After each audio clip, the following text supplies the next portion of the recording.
Everyone, suppose ये example के तौर पे मैं ली हूँ आपके पीछे बैक में जो वर्टिब्रा होते हैं, जो स्पाइन होते हैं, रीढ़ की हड्डियाँ होते हैं, उसी का एक बीमारी के बारे में जानेंगे जिसे कहते हैं एंकोलाइजिंग स्पॉन्डिलाइटिस। एंकोलाइजिंग स्पॉन्डिलाइटिस यानी कि आपके जो ये वर्टिब्रा होते हैं बैक में, इसमें सूजन आ जाना और स्टिफनेस आ जाना। इंपॉर्टेंट है, स्टिफनेस आ जाना यानी कि अकड़न हो जाना। तो ये वर्टिब्रा आपके नेक से शुरू होता है और आपके बैक तक जाता है, नीचे लोअर बैक तक हड्डियाँ, और इस हड्डिये के बीच में जो है एक प्लेट जैसा इंटरवर्टिब्रल डिस्क होता है। वही इंटरवर्टिब्रल डिस्क जो है हड्डियों में लचक लाता है, मोबिलिटी को मेंटेन करता है या कोई भी चोट से ये बचाता है। तो शॉक ऑब्जर्वर भी है। तो कोई भी कारण से ये अगर हिल ना पाए, अगर ये स्टिफ हो जाए, अकड़ जाए, तो आपको बहुत सारे लक्षण प्रोड्यूस होंगे और डेफिनेटली बहुत ज़्यादा आपको दिक्कतें आने लगेंगे। तो चलिए जानते हैं इसके बारे में कुछ कारण। तो सपोज ये वर्टिब्रा है, इसके बीच में इंटरवर्टिब्रल डिस्क है। वो डिस्क में जो क्या होता है कि सूजन आ जाना, इन्फ्लामेशन हो जाना, और वहाँ पे फाइब्रिन इकट्ठे होने की वजह से वहाँ पे हड्डियों जैसा ये आकार लेते, बीच में जो कि जो है मोबिलिटी के लिए हेल्प करता है, लेकिन अब ये भी हड्डियों में कन्वर्ट होने लगा है, इसलिए ये मूव नहीं हो पाता। अब स्ट्रेट जो है इसका ओसिफिकेशन हो जाता है, बोन के आकार में आने लगता है। तब वहाँ पे मूवमेंट की बहुत ज़्यादा दिक्कत होने लगती है, अकड़ जाता है, स्टिफनेस होने लगता है। इसके वजह से ये अगर गर्दन में हुआ है तो आपको गर्दन को ऐसे मूव करने में दिक्कत होगा, इस तरफ साइड टू साइड नहीं आप मूव कर पाते हैं, ऐसे नहीं कर पाते हैं, स्टिफनेस ज़्यादा यहाँ पे देखने को मिलेगा। अगर इससे नीचे आते हैं, थोरैक्स में हुआ है, तो आपको पीछे पीठ में दिक्कत होगा, झुकने में दिक्कत होगा, आगे सीने में, चेस्ट में पेन हो सकते हैं। अगर और नीचे लोअर बैक में जाते हैं, अगर आपके लंबर रीजन में है या सैक्रल इलोक रीजन में है, तो आपके जो है पेन होंगे कमर में, स्पेशली आपके बटक एरिया में बहुत ज़्यादा पेन होंगे। और इसके साथ साथ इस बीमारी में जो है ऑटो इम्यून डिजीज़ भी हो सकता है इसका कारण, तो उससे आपको और भी दिक्कतें होंगे इसमें। सिर्फ ना ही इसी को इम्पैक्ट करता है बल्कि बॉडी में और भी जगहों पे इसका जो है लक्षण आने लगते हैं। हो सकता है आपकी आँखों में जो है सूजन हो, ओवाइटिस की कंप्लेन हो। इसी की वजह से हो सकता है आपके जो हार्ट में वल्व्स होते हैं, जो ओपन एंड क्लोज होते हैं, उस वल्व्स में जो है हो सकता है ब्लॉकेज का समस्या। साथ ही साथ अगर लंग्स है तो लंग्स फाइब्रोसिस का, जो लंग्स होते हैं आपके, उसमें भी लंग्स फाइब्रोसिस होने का चांसेस हो सकते हैं।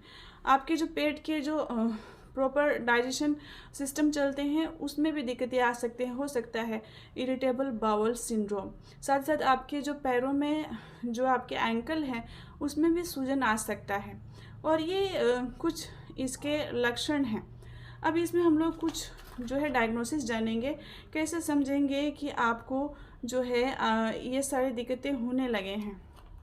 कुछ डायग्नोसिस कराते हैं, जब अपने डॉक्टर के पास जाते हैं तो आपसे कुछ डायग्नोसिस कराते हैं, तो वो आपको एक्सरे के लिए लिखते हैं। तो एक्सरे के लिए लिखते हैं तो जो आपका ये जो पीछे का रीढ़ की हड्डियाँ का इमेज आएंगे तो उसमें देखेंगे बैम्बो स्पाइन की तरह हो गया है, यानी कि एक दूसरे से जुड़ा हुआ ओसिफिकेशन आपको देखने को मिल सकते हैं। स्ट्रेट ओसिफिकेशन जैसा बैम्बो स्पाइन जो बांस होते हैं वैसे ये देखने को मिल सकता है।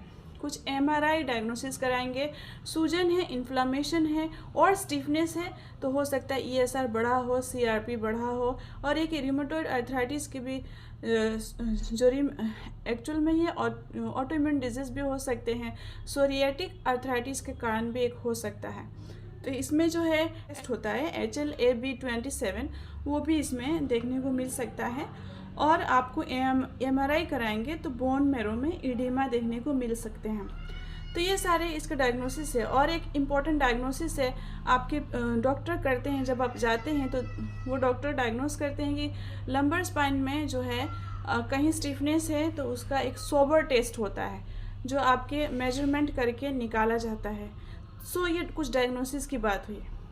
अब बात कर लेते हैं इसमें, अगर आप कन्वेंशनल ट्रीटमेंट पे हैं, कुछ और पैथी में इलाज करा रहे हैं, तो डेफिनेटली आप उस इलाज के साथ साथ होम्योपैथिक सॉल्यूशन भी ले सकते हैं और अपने नियर बाय डॉक्टर से कंसल्ट कर सकते हैं। होम्योपैथिक सॉल्यूशन डेफिनेटली आपको काफ़ी हेल्पफुल देगा।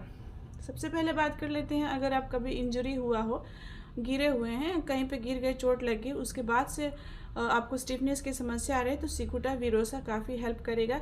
जहाँ पे बहुत ज़्यादा अकड़न हो, जो है हिस्ट्री में इंजरी की कंप्लेन हो, जहाँ पे आप गिर चुके हैं, पहले चोट लग गई है और आपको जो है कॉन्ट्रैक्चर हुआ हो, मीन्स ऐसी चोट जो आप गिरे तो पूरा लोड उस बोन पे पड़ा और फिर उसके वजह से आपको अगर दिक्कत हुआ है तो बहुत अच्छा हेल्प करता है। हिस्ट्रीज में जो है इसका इंजरी होना चाहिए।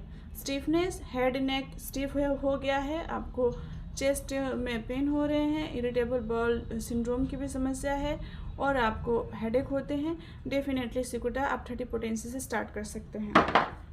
रस्टेक्स की बात करें, जब आप फर्स्ट मोशन आप स्टार्ट करते हैं तो वहाँ पे एग्रावेशन होता है, जैसे आप बैठ के उठें आप चल नहीं पाएंगे, लेकिन कंटिन्यू मोशन से आराम मिलते हैं। और स्टिफनेस की कंप्लेन है, आपको रेडनेस की कंप्लेन है तो बहुत अच्छा रस्टेक्स वर्क करती हैं। इसी के साथ साथ काली आयोड की बात करते हैं। काली आयोड एक ऐसी मेडिसिन है जहाँ पे बहुत सेंसिटिव होता है। आपके पेशेंट जो है बार बार उसी एरिया में पॉइंट करेंगे, फिंगर से ले जाएंगे, हाथ बताएंगे कि बैक में पेन हो रहे हैं, बार बार सेंसिटिव एरिया पे हाथ ले जाएंगे। और साथ ही साथ आपको स्पेशली लो बैक पेन है तो बहुत अच्छा वर्क करती है, 30 पोटेंसी से स्टार्ट कर सकते हैं। इस तरीके से कॉस्टिकम है जो मोबिलिटी करने से आराम मिलता है, प्लम्बम है जो रबिंग करने से आराम मिलता है, ये दवाइयों को आप ले सकते हैं। अर्निका है, पहले कभी आपको चोट लगी है, ब्रूश हो गए हैं, स्टिफनेस की समस्या आ रहे हैं तो डेफिनेटली काफ़ी हेल्प करेगा आपको। So that's all for today. I hope ये इन्फॉर्मेशन आपको हेल्पफुल लगी होगी। सेल्फ मेडिकेशन ना करें, लाइक सब्सक्राइब शेयर जरूर करें।